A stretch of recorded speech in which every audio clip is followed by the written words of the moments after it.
الحمد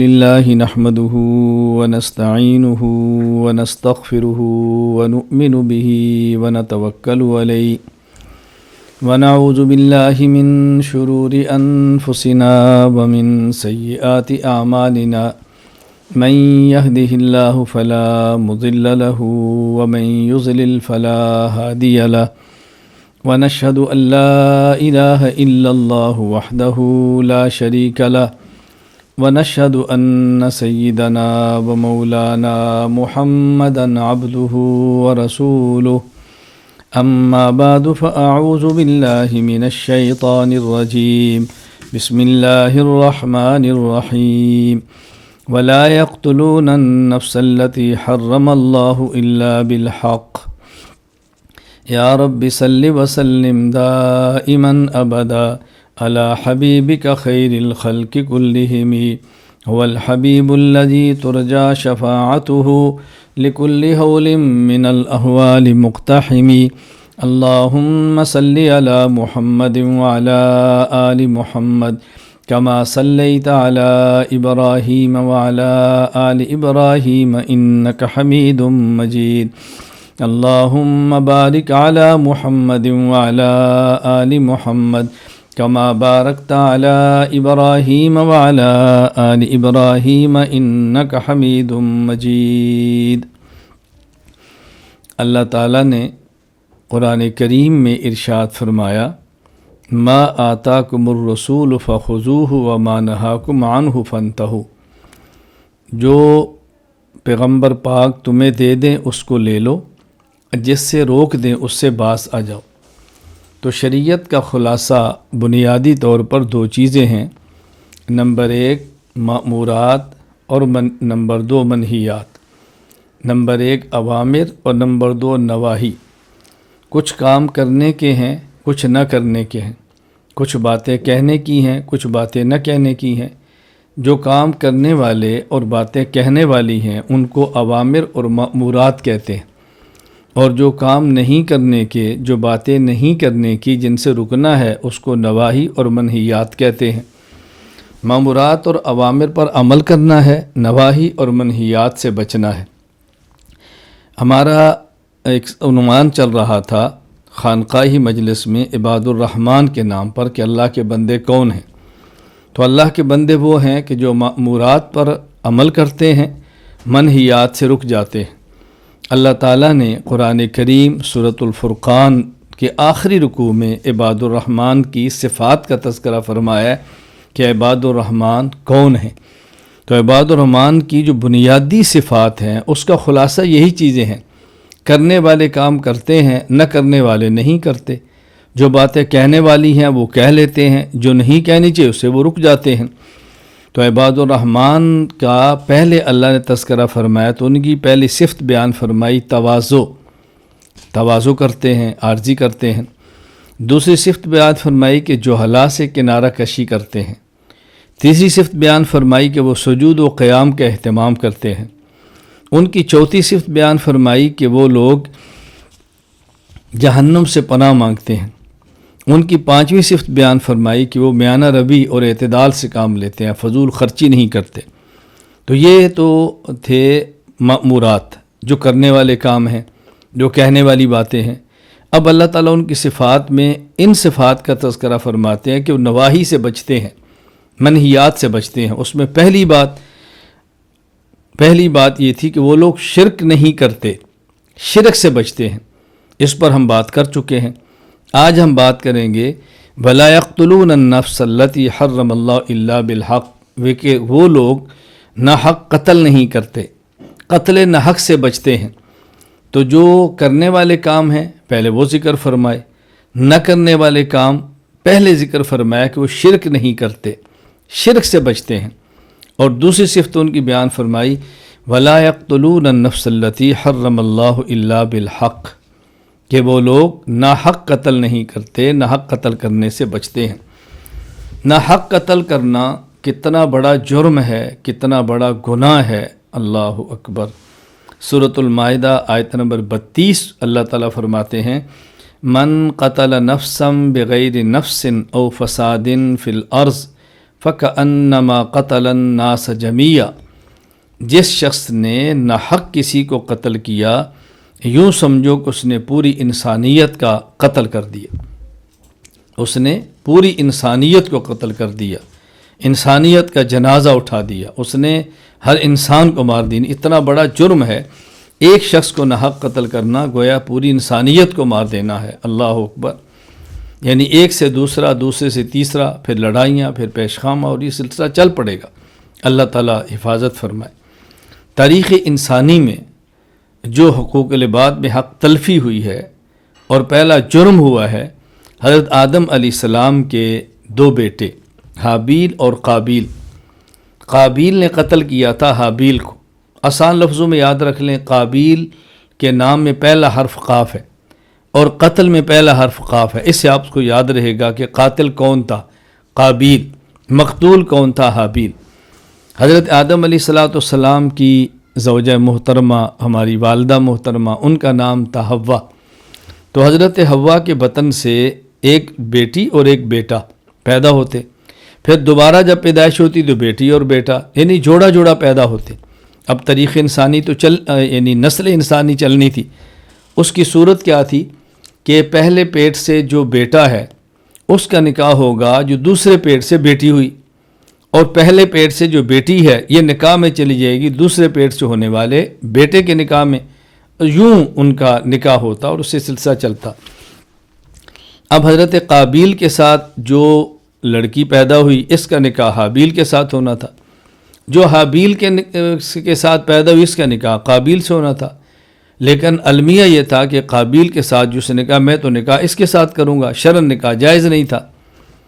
تو قابیل اور حابیل کے درمیان یہ مسئلہ اٹھا، اخیر یہ تھا قرآن اندازی کریں، قرآن اندازی بھی حابیل کے نام پر ہے، قابیل نکاح نہیں کر سکتا تھا، تو قابیل نے حابیل کو قتل کر دیا۔ قابیل نے حابیل کو قتل کیا، یہ پہلا قتل تھا جو تاریخ انسانی میں ہوا۔ اب قیامت تک آنے والے جتنے قتل ہیں ان کا گناہ قابیل کے سر ہے، اس لیے کہ سب سے پہلے جرم انہوں نے کیا۔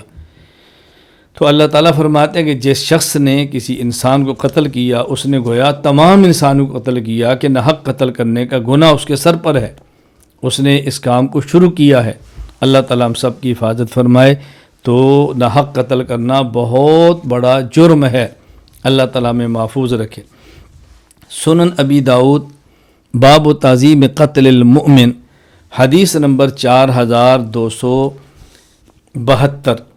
حضرت عبادہ بن صامت رضی اللہ تعالیٰ عنہ فرماتے ہیں انہوں نے رسول اکرم صلی اللہ علیہ وسلم سے سنا کہ آپ نے ارشاد فرمایا، من قتل مؤمنا فاغتبط بقتلہ لم يقبل اللہ منہ صرفا ولا عدلا۔ اگر کسی شخص نے مومن کو قتل کیا پھر اس کے قتل پر خوش ہوا، راضی ہوا، ایک یہ کہ قتل ہو گیا، اس کو ندامت ہوئی، توبہ کی ہے، گڑ گڑا رہا ہے، نہیں، قتل کرنے پر خوش ہے کہ میں نے اس کو مارا ہے، تو اللہ کے نبی صلی اللہ علیہ وسلم فرماتے ہیں اس شخص کی نفلی اور فرضی کوئی عبادت اللہ تعالیٰ قبول نہیں فرمائیں گے۔ کتنا بڑا گناہ ہے۔ اور اسی طرح جامع ترمذی باب ما جاء فی تشدید قتل المؤمن، حدیث نمبر 1315، حضرت عبداللہ بن عمر رضی اللہ تعالیٰ عنہ فرماتے ہیں رسول اکرم صلی اللہ علیہ وسلم فرمایا، لزوال الدنیا اہون علی اللہ من قتل رجل مسلم، پوری دنیا کا تباہ ہو جانا یہ اللہ کے یہاں چھوٹا معاملہ ہے، اور یہ اس کی معمولی حیثیت ہے ایک مسلمان کے قتل ہو جانے سے، یعنی ایک مسلمان کا قتل اللہ کیا اہم ہے پوری دنیا کے ختم ہو جانے سے۔ ایک طرف پوری دنیا کا ختم ہونا ہے، ایک طرف مومن کا قتل ہونا ہے، اللہ کیا اہم چیز وہ مومن کا قتل ہے۔ آپ بتائیں کیا قیمت ہے مومن کے خون کی، اور چند ٹکوں کے لیے خون ختم کر دینا، کسی عورت کے لیے خون ختم کر دینا، اور کسی پر کسی الزام کی وجہ سے، حسد کی وجہ سے، بغض کی وجہ سے، کینے کی وجہ سے کسی کا خون لینا کتنا بڑا جرم ہوگا۔ شعب الایمان للبیہقی کے اندر باب تحریم النفوس، حدیث نمبر 4960، حضرت برا بن عازب رضی اللہ تعالیٰ عنہ فرماتے ہیں کہ رسول اللہ صلی اللہ علیہ وسلم فرمایا لزوال الدنیا جمیعا اہون علی اللہ من دمی یسفک بغیر حق. یا مومن کا ذکر بھی نہیں ہے کہ کسی انسان کا بغیر جرم کے خون بہا دینا اللہ کے ہاں پوری دنیا کے ختم ہو جانے سے زیادہ اہمیت رکھتا ہے. اللہ اکبر. یعنی ناحق قتل تو کافر کا بھی جرم ہے، ناحق قتل تو کسی کا بھی ہو بہت بڑا جرم ہے. بلا وجہ کسی کا خون بہا دینا اللہ کے یہاں بہت اہمیت کا حامل ہے، اس سے بچنا بہت ضروری ہے. قیامت کے دن حقوق العباد اور حقوق اللہ دونوں کا حساب ہوگا. اللہ اپنے حق کے بارے میں پوچھیں گے، جو بندے کیا کیا ان کے بارے میں پوچھیں گے. حقوق اللہ میں سے سب سے پہلے جس حق کا سوال ہوگا وہ ہے نماز، وہ ہے نماز. اور حقوق العباد میں جو سب سے پہلے سوال ہوگا وہ ہے قتل النفس، ناحق قتل، جان کا معاملہ. صحیح بخاری باب القصاص حدیث نمبر 6533. حضرت شفیق فرماتے ہیں میں نے حضرت عبداللہ بن مسعود رضی اللہ عنہ سے سنا کہ وہ فرمایا کرتے کہ رسول اکرم صلی اللہ علیہ وسلم فرمایا اول ما یقضى بین الناس فی الدماء، کہ سب سے پہلے قیامت کے دن جو لوگوں سے حقوق العباد کے بارے میں پوچھا جائے گا تو وہ ہے خون کا مسئلہ. کس کی گردن پر خون ہے، کس کا خون بہایا ہے، کس نے خون بہایا ہے، ناحق قتل کس نے کیا ہے. سب سے پہلے قیامت کے دن یہ سوال کیا جائے گا. اور یہ کتنا اہم ہے، میں چند ایک احادیث سنا رہا ہوں کہ اہم کتنا ہے. جامع ترمذی باب الحکم فی الدماء حدیث نمبر 1318. حضرت ابو الحکم بجلی فرماتے ہیں کہ میں نے ابو سعید خدری رضی اللہ تعالیٰ عنہ کو یہ فرماتے ہوئے سنا، اور حضرت ابو ہریرہ رضی اللہ تعالیٰ عنہ کو یہ فرماتے ہوئے سنا. رسول اکرم صلی اللہ علیہ وسلم کے دونوں جلیل القدر صحابی ہیں، ابو سعید خدری رضی اللہ تعالیٰ عنہ، حضرت ابو ہریرہ رضی اللہ تعالیٰ عنہ.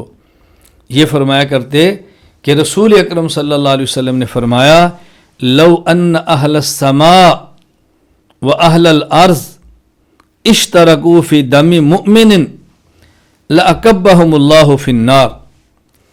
اگر ایک شخص جو مومن ہے اس کو ناحق قتل کرنے میں تمام آسمان والے اور تمام زمین والے شریک ہو جائیں تو اللہ ان سب کو جہنم کے اندر ڈال دیں گے. اللہ اکبر. اگر ایک شخص کے ناحق قتل کرنے میں آسمان و زمین والے سارے شریک ہوں، اللہ تعالیٰ سب کو جہنم کے اندر ڈال دیں گے. یہ بات سمجھانے کے لیے ہے، یہ مومن کے خون کی قیمت بتانے کے لیے ہے. ورنہ اہل السماء تو ملائکہ ہیں، ملائکہ تو معصوم ہیں. معصوم تو ہوتا ہی وہ ہے جو گناہوں سے پاک ہو. ملائکہ میں تو اللہ پاک نے گناہ کی خواہش ہی نہیں رکھی. لا یعصون اللہ، وہ تو اللہ کی نافرمانی کرتے ہی نہیں ہیں. یفعلون ما یؤمرون، جو حکم دیا جاتا ہے اس پہ عمل کرتے ہیں. یہ سمجھانے کے لیے ہے. جس طرح ایک فاطمہ مخزومیہ عورت چوری کرتی ہے، رسول اکرم صلی اللہ علیہ وسلم اس کا ہاتھ کاٹنے کا فیصلہ فرماتے ہیں، اور جب کہیں سے اس کی سفارش آتی ہے تو آپ کیا فرماتے ہیں؟ آپ نے فرمایا کہ لو ان فاطمہ بنت محمد لسرقت لقطعت یدہا او کما قال فی کما قال. آپ نے فرمایا اگر فاطمہ بنت محمد بھی چوری کرے میں محمد اس کا بھی ہاتھ کاٹ دوں گا صلی اللہ علیہ وسلم. اس کا معنی یہ نہیں ہے حضرت فاطمہ رضی اللہ تعالیٰ عنہ چوری جیسا گھنونا جرم کر سکتی ہیں.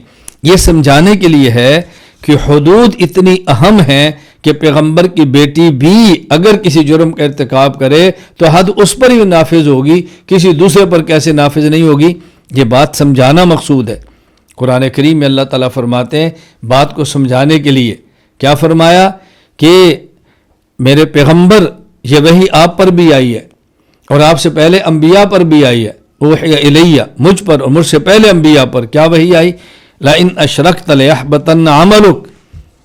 پیغمبر تو معصوم ہے، کبیرہ گناہ سے معصوم ہے، صغیرہ گناہ سے معصوم ہے۔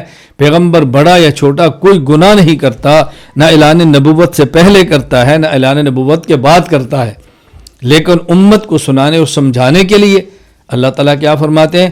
لَإِنْ أَشْرَكْتَ لَيَحْبَطَنَّ عَمَلُكَ، اگر آپ نے بھی شرک کیا تو آپ کے بھی سارے اعمال ضائع ہوں گے۔ یہ امت کو سنانے اور سمجھانے کے لیے ہے۔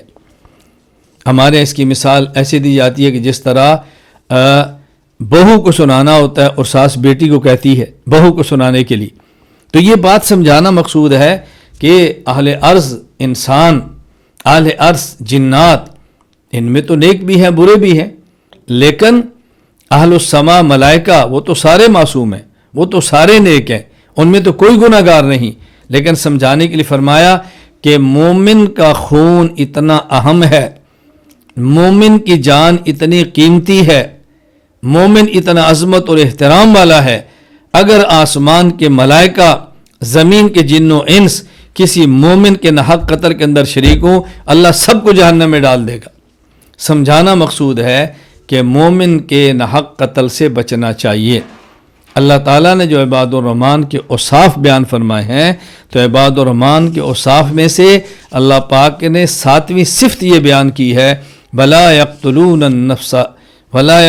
النَّفْسَ الَّتِي حَرَّمَ اللَّهُ إِلَّا بِالْحَقِّ، کہ وہ ناحق کسی کو قتل نہیں کرتے۔ اللہ اکبر! دیکھیں یہاں مومن کا ذکر نہیں ہے، مومن ہو یا کافر، مسلم ہو یا غیر مسلم، وہ کسی کو بھی ناحق قتل نہیں کرتے۔ یہاں سے یہ بات خود بہت سمجھ آ رہی ہے کہ جہاں اللہ نے حکم دیا ہے کسی انسان کے قتل کا، اس سے وہ دریغ بھی نہیں کرتے۔ جہاد کے اندر اگر انسان نکلتا ہے تو جہاد کے اندر تو ناحق قتل نہیں ہے، وہ تو قتل حق ہے، اس کا معاملہ الگ ہے۔ اس لیے فرمایا کہ جس کو اللہ پاک نے مارنے کا حکم نہیں دیا اس کو نہیں مارتے، جس کی جان لینا حرام ہے اس کی جان نہیں لیتے، بلا وجہ یہ تلوار کا اور گولی کا استعمال نہیں کرتے، ناحق قتل نہیں کرتے، مومن کی جان کا احترام کرتے ہیں، انسان کا احترام کرتے ہیں، بحیثیت انسان کافر ہو یا مومن ہو، وہ تو انسان ہے۔ انسانیت کا احترام اپنی جگہ پر ہے، انسانیت کے کرام اپنی جگہ پر ہے۔ یہ بات اچھی طرح ذہن نشین فرما لیں، مجرم ہونا الگ ہے، جرم ہونا الگ ہے۔ مجرم کی ذات سے نفرت نہیں ہوتی، مجرم کے جرم سے نفرت ہوتی ہے۔ مجرم کی ذات کے سے نفرت نہیں ہے، مجرم کے جرم سے نفرت ہے۔ اس کو سمجھنے کے لیے میں ایک بڑی آسان سی مثال دیتا ہوں کہ جس طرح مریض اگر کسی مرض میں مبتلا ہو تو ڈاکٹر اس مریض سے نفرت نہیں کرتا، اس مریض کے وجود کو ختم نہیں کرتا، بلکہ اس کے مرض سے نفرت کرتا ہے اور اس کے مرض کو ختم کرنے کی کوشش کرتا ہے۔ مریض کو ختم کرنا الگ ہے اور مریض کے مرض کو ختم کرنا الگ ہے۔ اب اگر کسی انسان کے اندر مرض ہے کہ اس کے جسم سے بو آتی ہے تو اس کے وجود کو ختم نہیں کریں گے، اس بو کو ختم کریں گے۔ کراہت اس کے جسم سے نہیں ہوگی، کراہت جسم سے اٹھنے والی بدبو سے ہوگی۔ اگر کسی انسان کو پیچس کا مرض ہے تو اس کے پیچس والے مرض کو ختم کریں گے، اس انسان کو ختم نہیں کریں گے۔ اس کی دوا دی جائے گی کہ اس کا مرض کیسے ختم ہو، اس بات کی دوا نہیں ہے کہ مریض کیسے ختم ہو۔ میں گزارش کروں گا حضرات سے، میں گزارش کروں گا خواتین سے، میں گزارش کروں گا اپنے بڑوں سے، اپنے بھائیوں سے، اپنے بیٹوں سے، اپنی ماؤں سے، اپنی بہنوں سے، اپنی بیٹیوں سے، وہ تمام جن سے میرا روحانی تعلق ہے، استادی شاگردی کا تعلق ہے، پیری مریدی کا تعلق ہے، اصلاح النفس کا تعلق ہے، ان تمام سے گزارش کروں گا یہ بات اچھی طرح ذہن نشین فرما لیں۔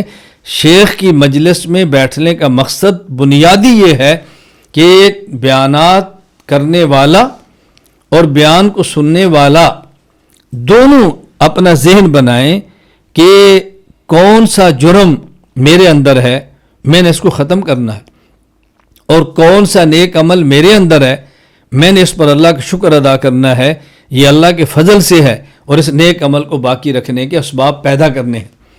دیکھیں ایسا ماحول ہم نے پیدا کرنا ہے کہ جس ماحول میں نیک عمل کو بقا ہو اور بدعملی کو فنا ہو، نیک عمل برقرار رہے اور بدعملی ہماری ختم ہو جائے، نیک عمل سے محبت پیدا ہو اور بدعملی سے نفرت پیدا ہو، اس کا ہم نے ماحول بنانا ہے۔ یہ ماہانہ خانقہ مجلس اسی ماحول کو پیدا کرنے کے لیے ہے۔ اللہ تعالیٰ نے یہ اسباب عطا فرمائے ہیں، ان اسباب کا جائز استعمال ہمیں کرنا چاہیے۔ اب دیکھیے کتنی دور رہ کر بھی آپ براہ راست مجھے دیکھ رہے ہیں، براہ راست میری گفتگو کو سن رہے ہیں، میں اپنی آواز آپ تک پہنچا رہا ہوں۔ میں بھی اہتمام کروں کہ میں نے عبد الرحمن بننا ہے، آپ بھی اہتمام کریں کہ عبد الرحمن بننا ہے۔ ہماری مائیں بہنیں بیٹیاں بنائیں ذہن، ہم نے امت اللہ بننا ہے، امت الرحمن بننا ہے۔ اما کا معنی اللہ کی بندی، اللہ کی بندی بن کے جینا ہے، اللہ کی بندی بن کے جینا ہے۔ مردوں نے اللہ کے بندے بن کے جینا ہے۔ ہم اپنا ایک ذہن بنا لیں کہ پوری کائنات ایک طرف ہو، سارے دنیا ایک طرف ہو، ہمارے رشتہ دار ایک طرف ہوں، خاندان ایک طرف ہو، چاہنے والے ایک طرف ہوں۔ ہم نے کسی حال میں بھی اللہ کو ناراض نہیں کرنا۔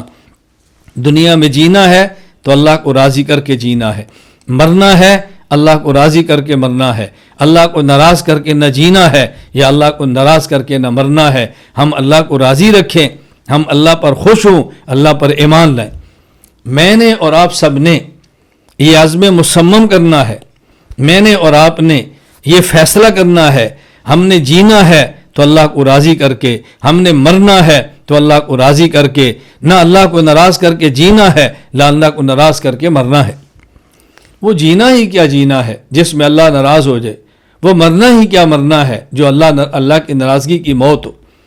ہماری حیات بھی اللہ کی رضا والی ہو، ہماری موت بھی اللہ کی رضا والی ہو، ہر مال میں اللہ ہم سے راضی رہے۔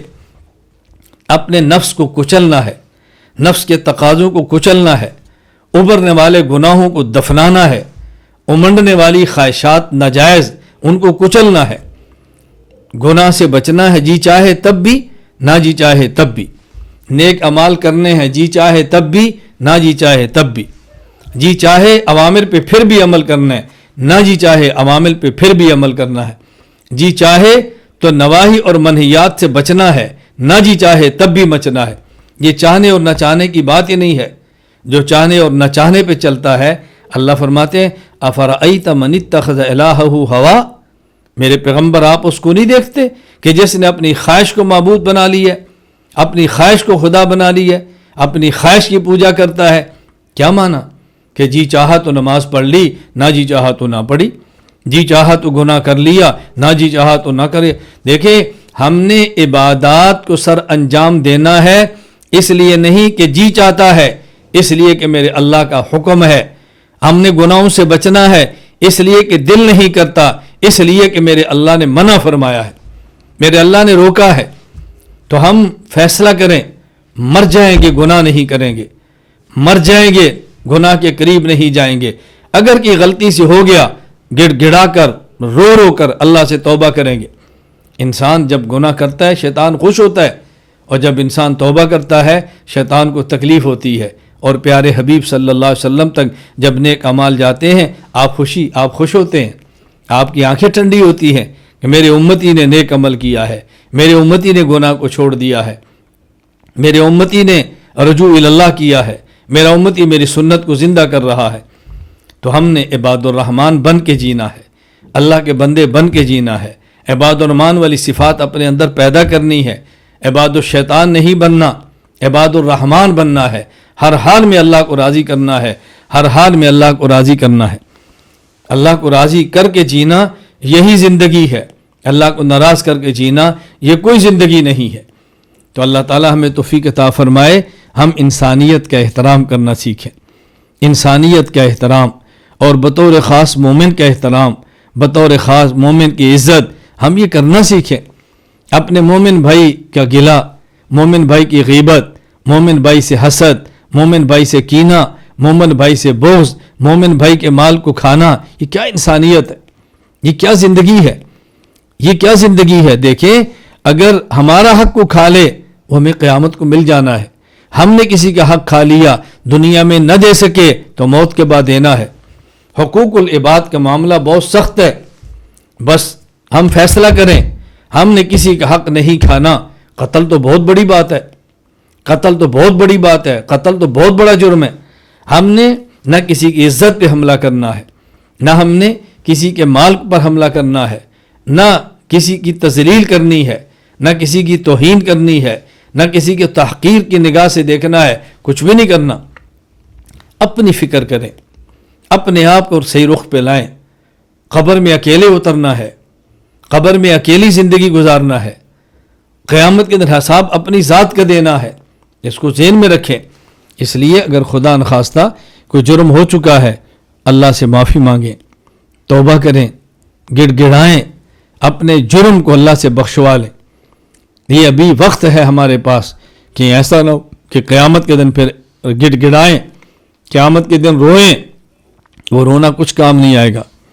قرآن کریم کا فیصلہ ہے, پھر انسان روئے چیخے کچھ نہیں ہوگا. اللہ قیامت کے دن فرمائیں گے اخسؤ فیہا ولا تکلمون, اب ذلت کے ساتھ جہنم کے گڑھوں میں پڑے رہو, مجھ سے بات مت کرو. اولم نعمرکم, کیا ہم نے تمہیں اتنی زندگی دی نہیں تھی؟ کیا ہم نے تمہیں عمر نہیں دی تھی؟ ہم نے تمہیں زندگی نہیں دی تھی کہ جو شخص اس میں نصیحت حاصل کرنا چاہے وہ کر سکتا تھا؟ انسان چیخے گا حتی اذا جاء احدکم الموت قال رب ارجعون, موت کا وقت آئے گا تو چیخے گا اللہ مجھے لوٹا دے. لعلی اعمل صالحا فیما ترکت, میں جو نیک عمل چھوڑ کر آیا ہوں میں اس کو کر لوں. فرمایا کلا, ہرگز نہیں, انہا کلمۃ وقائلھا, یہ تیری زبان سے کہنے کی باتیں ہیں, واپس بھیج دیا تو پھر بھی وہ نیک عمل نہیں کرے گا. اب واپس نہیں جا سکتے, واپسی کے دروازے بند ہو گئے. پھر حسرت, یا ویلتا, یا حسرتا, اے کاش, اے کاش. اس اے کاش سے بہتر دنیا میں رونا ہے, اس اے کاش سے بہتر دنیا میں گڑ گڑانا ہے, اس اے سے بہتر یہاں پہ آنسو بہانا ہے. یہ میری بات ذہن نشین فرما لیں. جہنم کی آگ کو سمندروں کا پانی نہیں بجھا سکتا, لیکن جہنم کی آگ کو ایک آنکھ سے نکلنے والا آنسو کا قطرہ وہ جہنم کی آگ کو سرد کر دیتا ہے, جہنم کی آگ کو بجھا دیتا ہے. میری اس بات کو ذہن نشین فرمائیں, دل کی تختی پہ نوٹ کریں, اس بات کو پلے باندھیں کہ جہنم کی آگ کو بجھانے کے لیے سمندر کا پانی بھی نہ کافی ہے, لیکن جہنم کی آگ کو بجھانے کے لیے آنکھ کا ایک آنسو کا قطرہ جو ندامت کا ہو وہ جہنم کی آگ کو ٹھنڈا کرنے کے لیے کافی ہے.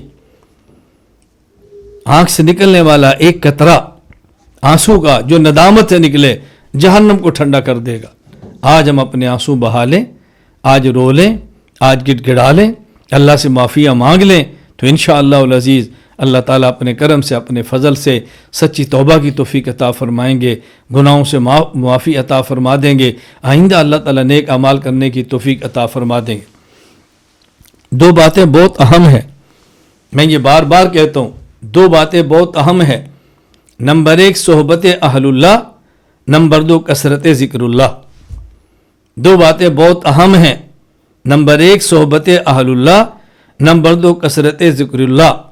اہل اللہ کی صحبت میں بیٹھیں, جب صحبت میسر نہ ہو تو ذکر اللہ کی کثرت کریں, اور اگر اللہ یہ دونوں چیزیں عطا فرما دیں, اہل اللہ کی صحبت بھی مل جائے اور ذکر اللہ کی کثرت بھی مل جائے, سبحان اللہ, نور علی نور ہے.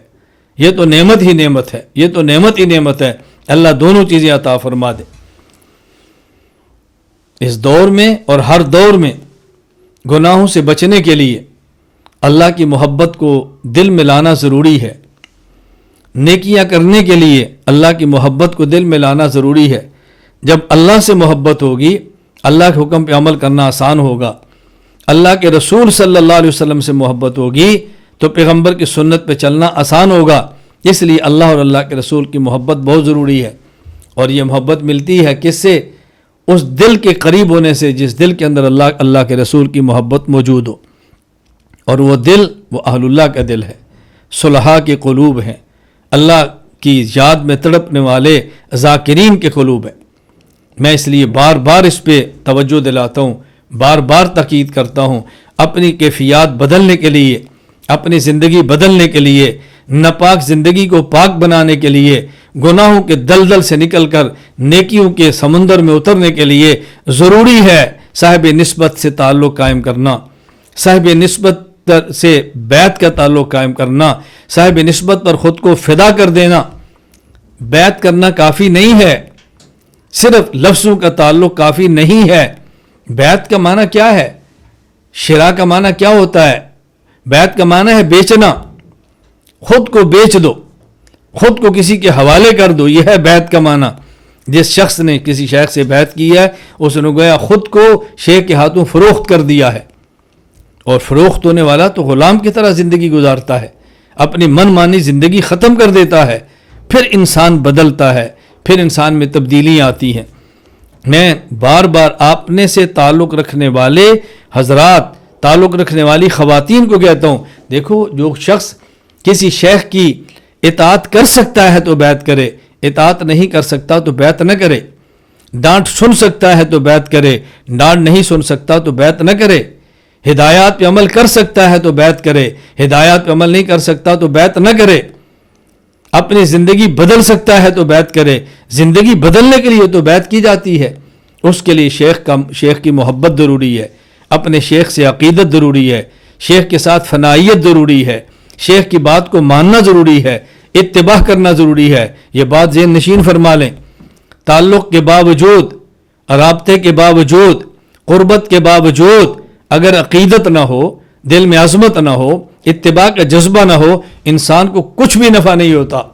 لیکن اگر شیخ کی محبت دل میں ہو، شیخ کی عقیدت دل میں ہو، شیخ کا احترام دل میں ہو، اور شیخ کی اتباع کا جذبہ ہو، ہدایات پہ عمل کریں، آپ دیکھیں زندگی کیسے بدلتی ہے۔ بیعت میں دو چیزیں بہت بنیادی ہیں، نمبر ایک اپنے حالات کی شیخ کو اطلاع، نمبر دو شیخ سے ملنے والی ہدایات کی اتباع۔ جو شخص اپنے حالات کی اطلاع کرے شیخ کو اور شیخ سے ملنے والی ہدایات کی اتباع کرے، وہ دیکھے کس طرح ترقی کی منازل طے کرتا ہے، کس طرح اس کو روحانی عروج ملتا ہے، کس طرح اس کو روحانیت اس کی پرواز کرتی ہے۔ ان کا اہتمام کریں۔ کبھی ہم شیخ کو حالات نہیں بتاتے، محسوس کریں گے ان کے پاس وقت نہیں ہے، نفرت کریں گے۔ سبحان اللہ، یہ کیا نفس کے بہانے ہیں، کیا شیطان کی چالیں ہیں، کس طرح خود کو برباد کر رہا ہے۔ اپنے شیخ کو حالات بتاؤ، جواب نہ ملے تب بھی بتاؤ، توجہ سے بات سمجھیں۔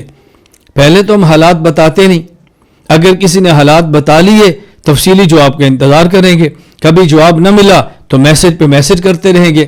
میں الحمدللہ اپنے سے تعلق رکھنے والے ہر شخص کی بات کو سنتا ہوں، اس کو جواب دیتا ہوں، گلے کا موقع نہیں دیتا، لیکن پھر بھی انسان ہوں، غفلت ہو سکتی ہے، کبھی بھول سکتا ہوں، کبھی ذہن سے نکل جائے، کبھی تاخیر ہو جائے، میرے بھی عذر ہیں، میری بھی مصروفیات ہیں، لیکن آپ میں سے ہر شخص اور ہر خاتون وہ اچھی طرح اس بات کو سمجھتے ہیں کہ مجھ سے رابطے کرنے والوں کو جواب ملتا ہے۔ میں اپنے ذاتی نمبر سے آپ کو ہدایات دیتا ہوں، ذاتی نمبر سے بعض و نصیحت بھیجتا ہوں، یہ معمولی بات ہے، اور ہر آنے والے میسج کا جواب دیتا ہوں، آپ کو رپلائی کرتا ہوں، توجہ دیتا ہوں۔ کیوں؟ اس لیے کہ آپ کو مجھ سے تعلق ہے، میں آپ کا خیال کروں، آپ میرا خیال کریں، آپ میری بات کو مانیں، میں آپ پر توجہ دوں، آپ مجھ پر توجہ دیں، ایک دوسرے کے ساتھ شفقت اور محبت کا معاملہ رکھیں تو انشاءاللہ کایا پلٹ جائے گی، زندگی بدل جائے گی، ہمارا رخ ٹھیک ہو جائے گا۔ مرکز اور خانقاہ کی طرف سے آنے والے اعلان پہ توجہ دیں، کہ کورس کا اعلان ہوتا ہے داخلہ لیں، کہ بیان کا اعلان ہوتا ہے سنیں، کہ مصروفیت ہے تو بعد میں سنیں، کہ مصروفیت ہے تو بعد میں سنیں۔ ایک شخص کا مجھے آج ہی میسج آیا کہ جو وقت مجلس کا ہے یہی وقت ہماری نماز کا ہے، اس لیے میں معذرت خواہ ہوں۔ تو میں نے ان کو واپسی میسج کیا کہ آپ کی نماز 1 گھنٹہ تک چلتی ہے، یہ تو ٹھیک ہے، بھئی درمیان سے نماز کا وقت آ گیا تو چھوڑ دے، شروع کی نماز کا وقت اگر نماز پڑھ میں شرکت کریں۔ اگر آپ کے دفتر کا وقت ہے تو پھر جائز نہیں ہے کہ دفتر کا کام چھوڑ کے آپ مجلس سنیں، دفتر کا کام نمٹائیں۔ سکول کا وقت ہے اس کو وقت دیں، کالج کا وقت ہے اس کو وقت دیں، اس کو بعد میں سن لیں، ناغہ نہ کریں، اس مجلس کو سنیں، رابطہ رکھیں، اپنے حالات کی اطلاع کریں، ہدایات کی اتباع کریں، اور مرکز اور خانقاہ سے جارسی کورسز کے اندر شرکت کریں۔ یہ نصاب آپ کی ضرورتوں کو سامنے رکھ کے بنایا جاتا ہے، شارٹ کورسز کرائے جاتے ہیں تاکہ ہمارے عقائد پختہ ہوں، ہمارے اعمال ٹھیک ہوں، ہمارے اخلاق کی اصلاح ہو۔ یہ دین میں بنیادی 3 چیزیں ہیں، نمبر 1 عقائد کو ٹھیک کرنا، نمبر 2 اعمال کو ٹھیک کرنا، نمبر 3 اپنے اخلاق کو ٹھیک کرنا۔ یہ ہماری بنیادی ضرورتیں ہیں۔ اللہ ہمیں بات سمجھنے کی توفیق عطا فرمائے۔ تو عباد الرحمن پہ بات چل رہی تھی، عباد الرحمن کی آج 7ویں صفت بیان کی گئی ہے۔ اللہ تعالیٰ نے پہلے ان کی 5 صفات بیان فرمائیں کہ وہ کیا کیا کرتے ہیں، اب یہ بیان فرمایا کہ وہ کیا کیا نہیں کرتے۔ وہ کیا کرتے ہیں؟ نمبر 1 عاجزی سے کام لیتے ہیں، یمشون علی الارض ہونا۔ نمبر 2 جو حلا سے کنارہ کشی کرتے ہیں، وَإِذَا خَاطَبَهُمُ الْجَاهِلُونَ قَالُوا سَلَامًا، جو حلا سے جھگڑتے نہیں ہیں، مناظرہ بازی نہیں کرتے، فضول بحثیں نہیں کرتے اور بلا وجہ جھگڑا نہیں کرتے، کنارہ کشی کرتے ہیں، وہ سجود و قیام کرتے ہیں، یبیتون ربہم سجدا و قیاما، اس کا بہت اہتمام کرتے ہیں، راتیں گزارتے ہیں سجود کے اندر، راتیں گزارتے ہیں قیام کے اندر، اور پھر جہنم سے پناہ مانگتے ہیں، والذین یقولون ربنا اصرف عنا عذاب جہنم، اللہ ہمیں جہنم سے بچا لے۔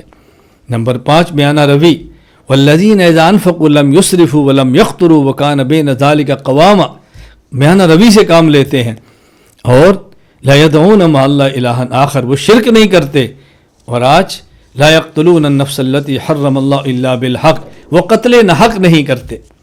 پہلے فرمایا کیا کرتے ہیں، اب فرمایا کیا نہیں کرتے۔ تو یہ عباد الرحمن کی صفات کو سننا ہے، اپنے اندر لانا ہے۔ جن نے پہلے بیانات سنے ہیں بہت اچھا، نہیں سنے تو ان کو پھر سنیں، ایک دن ایک بیان، دوسرے دن دوسرا بیان، تیسرے دن تیسرا بیان، تاکہ سب چیزیں آپ کے علم کے اندر ہوں۔ اللہ تعالیٰ مجھے اور آپ سب کو عمل کرنے کی توفیق عطا فرمائے۔ اللہ ہمیں اپنے کرم سے اپنا بندہ بنا لے، اپنے فضل سے اپنا بندہ بنا لے، اپنی رحمت سے اپنا بندہ بنا لے، اپنی توفیق سے ہمیں اپنا بندہ بنا لے۔ اللہ کی توفیق، اللہ کی رحمت، اللہ کا کرم، اللہ کا فضل، اس کے بغیر ہم بندے کیسے بن سکتے ہیں؟ بس اللہ کا کرم فضل شامل حال رہا، ہم اللہ کے بندے بنیں گے۔ ہم فیصلہ کر لیں انشاءاللہ، جینا ہے تو اللہ کا بندہ بن کے، مرنا ہے تو اللہ کا بندہ بن کے، نہ شیطان کا بندہ بن کے جینا ہے، نہ شیطان کا بندہ بن کے مرنا ہے۔ ہم نے اپنے اللہ کے پاس جانا ہے اور اللہ کا بندہ بن کے جانا ہے، تاکہ قیامت کو اللہ تعالیٰ فرما دیں کہ یہ بندہ تو میرے لیے پوری دنیا سے خفا سا، میری دنیا سے، میرے لیے ہر کسی سے دور تھا، میرے لیے میرے نافرمانوں سے کٹا ہوا تھا۔ کیا لطف آ جائے جب اللہ اپنا بنا کر قیامت کے دن ہماری مغفرت، ہماری بخشش اور ہماری فضل، ہماری مغفرت کے فیصلے فرما دیں۔ اللہ تعالیٰ مجھ سے بھی راضی ہو، اللہ تعالیٰ آپ سے بھی راضی ہو۔ اللہ ہم سب کو ہر وقت اپنا نام لینے کی، اپنے نام مبارک پہ مٹنے کی توفیق عطا فرمائے۔ وآخر دعوانا الحمدللہ رب العالمین۔ یہاں ذکر کرنا سیکھیں اور پھر فوراً روزانہ ذکر کرنے کا اہتمام بنائیں۔ جلوت میں، خلوت میں اپنے نام کو، اللہ کے نام کو اپنی زبان پہ رکھیں۔ تہجد کے وقت اللہ کا نام لیں، تہجد کا اہتمام کریں اور صبح اٹھ کر اللہ کا ذکر کریں۔ اپنے گھروں میں ذکر کا ماحول بنائیں، شوہر اور بیوی بیٹھیں، ماں اور باپ بیٹھیں، اپنی اولاد کو ساتھ رکھیں، بیٹھ کے ذکر کا ماحول بنائیں، اپنے گھروں میں ذکر کے حلقے لگائیں، اللہ سے اپنے گھروں کو آباد رکھیں، اللہ کے نام کو ہر وقت لیں۔ من کثر حبہ کثر ذکرہ، جس کی محبت بڑھ جاتی ہے اس کا تذکرہ بھی بڑھ جاتا ہے۔ ہر جگہ ہر وقت اللہ کے نام سے اپنے گھروں کو آباد رکھیں، دکانوں کو آباد رکھیں، گاڑی کو آباد رکھیں۔ مجھ سے ایک شخص بیعت ہیں، مجھ سے بہت محبت کرتے ہیں، میں بھی ان سے بہت پیار کرتا ہوں، بہت محبت کرتا ہوں۔ مجھے انہیں ایک مرتبہ کہا کہ جو ذکر کی آپ کی مجلس ہے اور تفصیلی ذکر مجھ تک پہنچا ہے، میں اپنی گاڑی میں لگا لیتا ہوں، میرے گھر سے آفس کا جتنے منٹ کا فیصلہ ہے، میں ذکر سنتا ہوا دفتر جاتا ہوں، ذکر سنتا ہوا واپس آتا ہوں۔ اللہ کی محبت بھی بڑھتی ہے، گناہوں سے حفاظت بھی ہوتی ہے، آنکھوں کی حفاظت بھی ہوتی ہے۔ دیکھو کتنا پیارا نسخہ ملا۔ جب اللہ تعالیٰ محبت عطا فرمائیں تو اللہ تعالیٰ پھر اسباب بھی عطا فرماتے ہیں۔ جب اللہ چیزیں عطا فرمائیں تو بس یقین کر لیں اللہ نے محبت کی نگاہ سے دیکھ لیا ہے، اللہ کی رحمت متوجہ ہو گئی ہے، اللہ کا کرم متوجہ ہو گیا ہے، میری زندگی بدلنا شروع ہو گئی۔ اللہ تعالیٰ ہماری زندگی کو تبدیل فرما دے۔ لا الہ الا اللہ محمد الرسول اللہ صلی اللہ تعالی علیہ وعلی آلہ وصحابہ وبارک وسلم۔ لا الہ الا اللہ، لا الہ الا اللہ،